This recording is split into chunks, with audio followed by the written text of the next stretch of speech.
अस्सलाम वालेकुम एवरीवन। अच्छा देखो, इंटीग्रेशन पढ़ने से पहले ना हम लोग को कुछ सब चीज़ें समझनी होती हैं और वो है डिफरेंशिएशन। ठीक है। अच्छा, इसका एक रिलेशन है इंटीग्रेशन और डिफरेंशिएशन का। वो रिलेशन जो है ना इन्वर्स का है। जिससे हम एक बात करते हैं ना कि भाई किसी भी चीज़ का इन्वर्स हो गया। फॉर एग्जांपल 3 का इन्वर्स जो है, सॉरी यार, रुको रुको, 3 का जो इन्वर्स है वो 1/3 है। सिमिलरली डिफरेंशिएशन का जो इन्वर्स होता है ना वो होता है इंटीग्रेशन। तो ये इंटीग्रेशन जो है इसका इन्वर्स होता है। मतलब अब इन्वर्स किस तरह का होता है वो हम आगे जाके देखेंगे। जब तक हम डिफरेंशिएशन को नहीं समझेंगे तब तक हम इंटीग्रेशन को समझ नहीं सकते। अच्छा, अगर हम बात करें डिफरेंशिएशन में, तो डिफरेंशिएशन का एक निशान होता है और एक उसकी आइडेंटिटी होती है और उसको हम कहते हैं डेरिवेटिव। तो ये उसको डेरिवेटिव क्यों क्यों कहते हैं वो आगे जाके देखते हैं। ये चीज़ें आपने फिजिक्स में पढ़ी होंगी, डी अपॉन डी एक्स। तो यह स्लोप के लिए इस्तेमाल करते हैं हम लोग या किसी और चीज़ों के लिए। अच्छा, डी अपॉन डी एक्स की बात करें तो इसके अंदर आप देखो नीचे डी एक्स है और ऊपर डी है और इसके आगे एक चीज़ है फंक्शन। फंक्शन क्या होता है? फंक्शन कुछ भी हो सकता है। फॉर एग्जाम्पल एक कॉन्स्टेंट भी हो सकता है, किसी भी वेरिएबल के साथ भी आ सकता है, वेरिएबल के ऊपर कोई भी पावर हो सकती है, वेरिएबल किसी भी तरह की हो सकता है, x-1 की तरह हो सकता है। ठीक है, फंक्शन कुछ भी हो सकता है। अच्छा, अब रिलेशन क्या बनते हैं डी अपॉन डी एक्स को हम इस्तेमाल किस तरह करते हैं? अब पहली चीज है constant multiple rule. Constant multiple rule क्या कहता है? कांस्टेंट मल्टीपल रूल ये कहता है कि भाई for example D upon D x आपको निकालना है किसी भी नंबर का। फॉर एग्जांपल मैं कहता हूँ 5x³ का। ठीक है, तो कांस्टेंट मल्टीपल रूल ये कहता है कि जो इसके साथ नंबर है 5, जो भी नंबर है उसको आप डी अपॉन डी एक्स से पहले लिख दो और देन डेरिवेटिव अप्लाई करो बाकी वेरिएबल के ऊपर। ठीक है, अब वेरिएबल के ऊपर अप्लाई तो किया हमने, अब रिलेशन क्या बनेगा इन दोनों का? तो सर ये बन जाएगा 5 और डेरिवेटिव ये कहता है कि जो भी आपका पावर है, पावर से उसको मल्टीप्लाई करवा दो। मतलब ये जो ब्रैकेट है ना, ये पावर नीचे आ जाएगी। सही है, पावर जो भी है उसको मल्टीप्लाई करवा दो। हमने मल्टीप्लाई करवा दिया। अब क्या करेंगे हम? सर अब करेंगे जो वेरिएबल है उसकी पावर में से एक को कम कर देंगे। मतलब 5 चीजें क्या होता है? 15x²।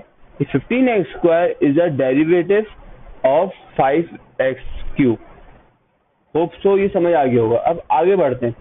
अब दूसरी चीज कहती है sum rule. Sir sum rule क्या होता है? Sir D upon D x आप किसी भी इसके साथ ले लो। मैं कहता हूँ कि भाई ये है 5x² plus 2x। Sum rule ये कहता है कि भाई जो अगर बीच में प्लस या माइनस की साइन है ना, आप डेरिवेटिव को हर टर्म के साथ लगा दो। मतलब D upon D x 5x² plus D upon D x 2x। ठीक है, और अब इसको सिमिलरली उसी तरह सॉल्व करो जिस तरह हमने ये वाला सॉल्व किया। सर किस तरह? 5 जो नंबर है ऐसे लिख दो, मल्टीप्लाई कैसे करवाओ? जो पावर है वेरिएबल के ऊपर, वेरिएबल के ऊपर पावर कौन सी? 2 है, तो हम यहाँ पे 2 मल्टीप्लाई करवा देंगे। सर 2 आ गया और वेरिएबल के साथ जो भी पावर है उसको एक लेस कर, मतलब 2 - 1 प्लस। अब इस 2 को भी ये करो और x के ऊपर पावर क्या है? सर पावर 1 है, तो 1 से मल्टीप्लाई करवाओ तो 1 ही रहता है, तो वही नंबर रहता है, तो 1 तो लिखने की जरूरत नहीं है और पावर में से एक लेस करवा दिया हमने। सर 5 2 10, x 2 - 1 1, तो लिखो ना लिखो एक ही बात है। प्लस 2 x की पावर 1 - 1 0, और किसी भी वेरिएबल की पावर 0 तो वो 1 की इक्वल होती है, तो वो लिखे या ना लिखे इक्वल है। तो सर ये आपका आंसर है फाइनल। सर हम इसको इस तरह भी कह सकते हैं कि अगर हम किसी भी इक्वेशन, किसी भी चीज का डेरिवेटिव निकालें अगर, तो उसकी जो हाईएस्ट पावर होती है ना, उसको उसमें से एक लेस हो जाता है। सर कैसे? सर यहाँ पे हाईएस्ट पावर 2 थी, स्क्वायर थी।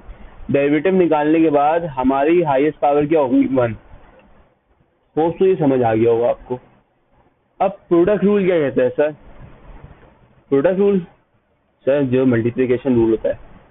सर अगर आप डी अपॉन डी एक्स किसी भी दो वेरिएबल्स, मैं यू और वी सपोज कर रहा हूँ, सही है, देते हैं, तो सर इसका कहते हैं D upon D x of you और वी एज इट इज, सही है, plus u into D upon D x of v।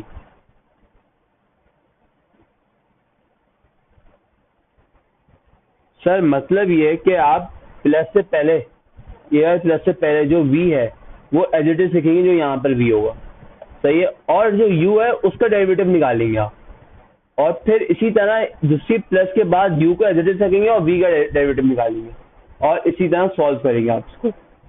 अच्छा, अब बात करते हैं क्वेश्चन रूल। क्वेश्चन रूल कहते हैं डिवीजन को। Sir d upon D x of u upon v।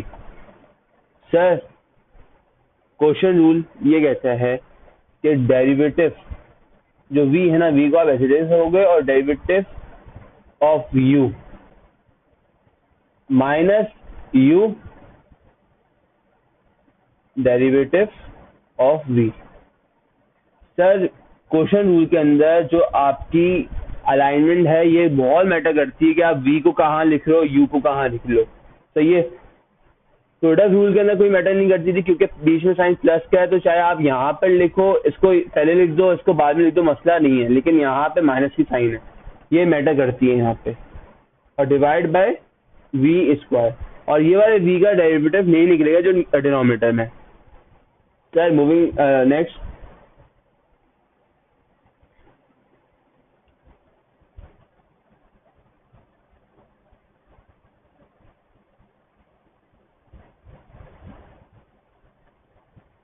कुछ क्वेश्चंस करते हैं और देन उसके बाद हम उसको इंटीग्रेशन के ऊपर जाएंगे।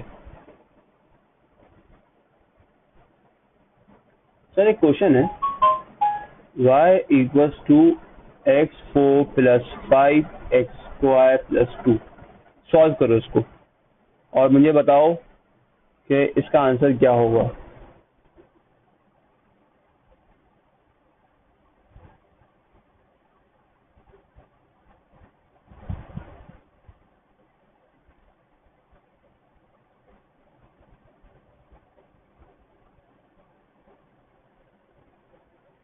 सर होप तो कर लिया होगा आप लोगों ने, तो इसका डेरिवेटिव निकालते हैं। d upon D x of Y equals to d upon D x of whole equation x4 plus 5x square plus 2। Sir अच्छा एक चीज है, अगर तो आपको derivative with respect to x निकाल लो, इसके अंदर विद रिस्पेक्ट टू होता है, हम जितने भी डेरिवेटिव अभी तक पढ़े हमने किए हैं विद रिस्पेक्ट टू x, तो नीचे आते हैं x। तो आप देखो हमने जो भी x के साथ सॉल्व किया था तो उसकी पावर कम हुई और कुछ additional d upon D x नहीं आया। सर लेकिन अगर विद रिस्पेक्ट टू आप x कर रहे हो और उसके अलावा कोई और से वेरिएबल आता है तो उसको सॉल्व किस तरह करते हैं। सर ये बन जाएगा d y upon D x, और अब इसकी पावर देखो, पावर कुछ भी नहीं है तो इसलिए हम कुछ भी नहीं कर रहे। अगर पावर 2 होती तो 2 से मल्टीप्लाई, सेम x वाली चीज होती, बस d अपॉन डी एक्स अटता नहीं है, वो बन जाता है d y upon D x. ठीक है सर, अब इसको आगे सॉल्व करो ये वाली इक्वेशन को, तो same sir multiply by the power और 1 लेस कर दो पावर में से, plus 5 to 10 into x plus 2 क्यों है d upon D x of 2 है, कांस्टेंट है, किसी भी कांस्टेंट का डेरिवेटिव 0 के इक्वल होता है। तो सर ये आपका आंसर हो गया, that is 4x cube plus 10x। सही है, और अगर आप इसको मजीद सॉल्व करना चाहो तो आप x को कॉमन निकाल लो, फिर ये बन जाएगा 4x square plus 10, depends on your option. Sir ये सवाल डिसीजन सॉल्व होंगे। अच्छा कुछ चीजें हैं तो वो मैं बता दूं आपको, ये चीजें याद कर लेना। सर कोई आपको ये कहे अगर कि d upon D x of sine x निकालना है तो क्या होगा। सर तो इसका डेरिवेटिव होता है cos x. Sir d upon D x of cos x क्या होगा।